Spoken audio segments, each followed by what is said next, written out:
नमस्कार। आज आपण पाहतोय बिना दही बिना इनो इतका जाडीदार आणि फ्लफी ढोकळा। ढोकळा बनवताना बऱ्याचशा अडचणी येतात। ढोकळा व्यवस्थित फुलत नाही किंवा त्याला अशी परफेक्ट जाडी येत नाही।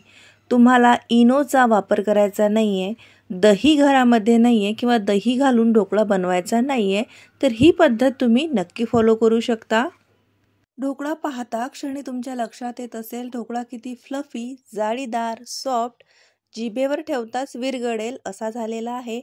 आणि हो, ढोकळा हा घशामध्ये अडकू नये किंवा मग तो कोरडा कोरडा नाही झाला पाहिजे यासाठी सुद्धा आपण काही याच्यामध्ये टिप्स वापरलेल्या आहेत। तर व्हिडिओ शेवटपर्यंत पूर्ण पहा।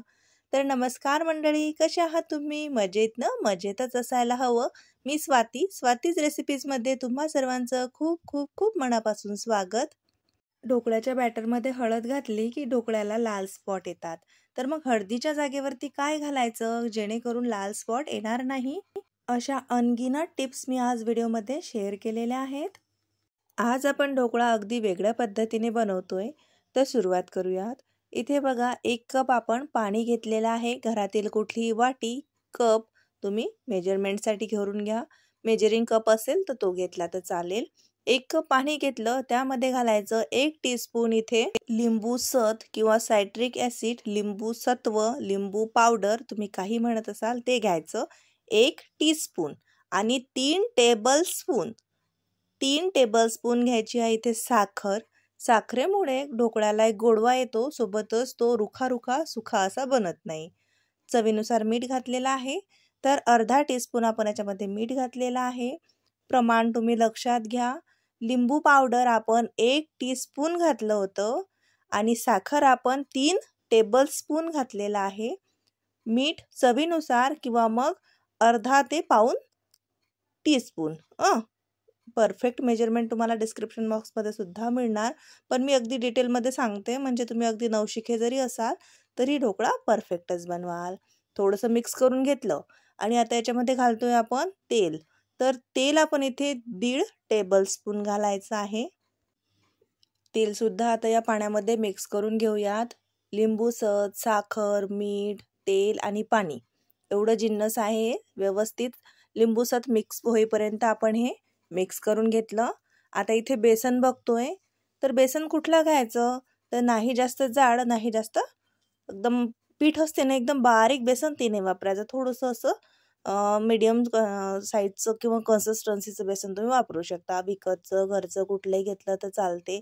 तसा कुठल्याही बेसनाचा ढोकळा बनतो, पण तुम्हाला जर परफेक्ट रिझल्ट लागत असेल तर बेसन सुद्धा व्यवस्थित असं चाळून घ्या। बेसन चाळणीने चाळून घेतल्यानं काय होते, ढोकळा आपला फ्लफी बनतो। आता चाळण्याची पद्धत बघा, छोट्या छोट्या टिप्स असतात। असं झटकत जर चाळलं ना, म्हणजे गाडलं ना, तर पीठ इकडे तिकडे सांडतं आणि चमच्याने जसं तिथल्या तिथं फिरवलं की पीठ सांडतही नाही आणि व्यवस्थित गाळलं जातं। छोट्या छोट्या टिप्स असतात, भरपूर मी शेअर करते तुमच्यासोबत। व्हिडिओ तुम्ही डिटेलमध्ये नक्की पहा, म्हणजे सगळ्याच टिप्स तुमच्या लक्षात येतील। आता बेसन सुद्धा आपण या पाण्यामध्ये मिक्स करून घेऊयात। मिक्सरच्या साह्याने व्यवस्थित मिक्स करायचं, जेणेकरून याच्यामध्ये एकही गुठळी राहता कामा नये। बेसन आपण चाळून घेतलं तर व्यवस्थितच ते मिक्स होतं, पण भिजवताना किंवा म्हणजे मिक्स करताना सुद्धा ते व्यवस्थित असं मिक्स करून घ्यायचं। आपण लगेच पाणी घातलेलं नाहीये। 1 कप पाणी आधी घेतलं होतं, तेवढ्या पाण्यातच हे होत आहे। 1 कप पाणी, त्याला 2 वाट्या बेसन, म्हणजे 2 कप बेसन, 1स 2 असं प्रमाण असतं बघा ढोकळ्याचं। मिक्स करून घेत आहे व्यवस्थित। 2-3 मिनटं छान असे फेटून घ्यायचं, म्हणजे अगदी स्मूथ असं याचं बॅटर बनलं पाहिजे। बघू शकता या कन्सिस्टन्सीवर आलेलं आहे। हे रेबिन कन्सिस्टन्सी दिसते, म्हणजे बघू शकता तार तुटत नाहीये, पण आपल्याला हे थोडंसं पातळ हवंय। पण सुरुवातीला आपण काय करूयात, याला आपल्याला रेस्टसाठी ठेवायचं आहे 10 मिनटं। 10 मिनटं हे बॅटर रेस्टसाठी ठेवायचंच, तेव्हाच तो ढोकळ्याचा परफेक्ट रिझल्ट भेटतो।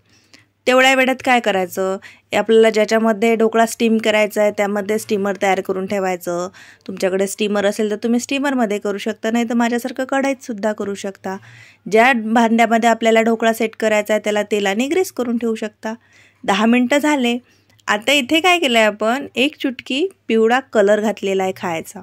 याने काय होते, ढोकळ्यामध्ये जर हळद वगैरे घातली ना तर मग बेकिंग सोडा ज्यावेळेस वापरला जातो तेव्हा हळद आणि बेकिंग सोडा रिॲक्ट होतं आणि ढोकळ्यामध्ये लाल स्पॉट दिसतात. मग ते दिसायला अजिबातही चांगले दिसत नाहीत. तर हळदीच्या जागेवरती थोडासा 1 पिंच खाण्याचा कलर घालायचा, म्हणजे पिवळा कलर घालायचा. ढोकळ्याचा कलरसुद्धा सुंदर येतो आणि लाल स्पॉट अजिबातही येणार नाही. आहे ना जबरदस्त टिप्स, नक्की फॉलो करा. अगदी आपण 2-3 चमचे म्हणजे छोटे चमचे पाणी घातलेलं आहे आणि मिक्स करून घेऊयात, कारण बॅटर जास्तच थोडंसं गाढं होतं त्याला ॲडजस्ट करण्यासाठी. बघू शकता तुम्ही आता बॅटरची कन्सिस्टन्सी आणि बॅटर किती स्मूथ झालेलं आहे हे आधी लक्षात घ्या.